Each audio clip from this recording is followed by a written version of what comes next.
Dear Theophilos, in the first book, I wrote about everything Yeshua set out to do and teach, until the day when, after giving instruction through the Ruach HaKodesh to the emissaries whom he had chosen, he was taken up into heaven. After his death he showed himself to them, and gave many convincing proofs that he was alive.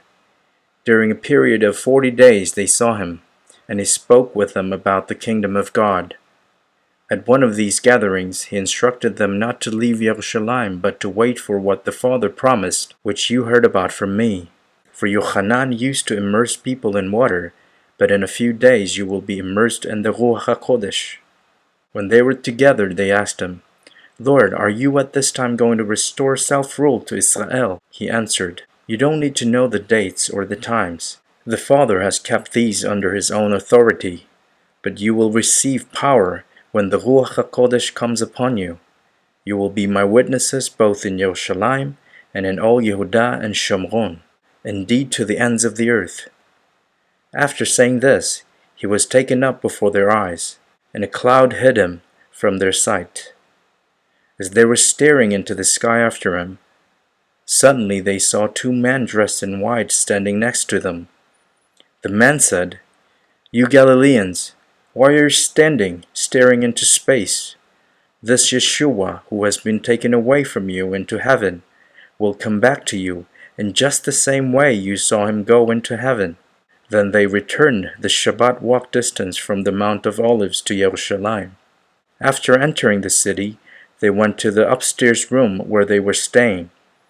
The names of the emissaries were Kepha, Yaakov, Yochanan, Andrew, Philip, Toma, Bartanmai, Matityahu, Yaakov ben Chalfai, Shimon the Zealot, and Y'hudah ben Yaakov. These all devoted themselves single-mindedly to prayer, along with some women, including Miriam, Yeshua's mother, and his brothers.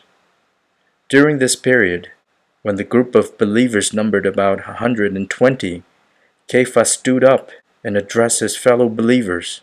Brothers, the Ruach HaKodesh spoke in advance through David about Y'hudah, and these words of the Tanakh had to be fulfilled.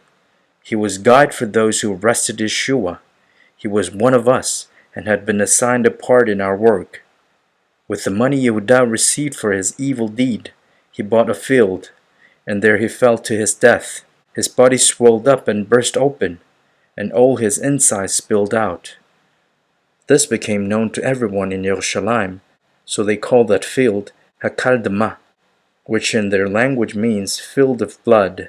Now, said Kepha, it is written in the book of Psalms, Let his estate become desolate, let there be no one to live in it, and let someone else take his place as a supervisor. Therefore, one of the men who had been with us continuously throughout the time the Lord Yeshua traveled around among us, from the time Yochanan was immersing people until the day Yeshua was taken up from us, one of these must become a witness with us to his resurrection.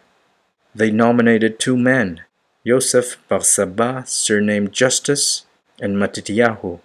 Then they prayed, Lord, you know everyone's heart.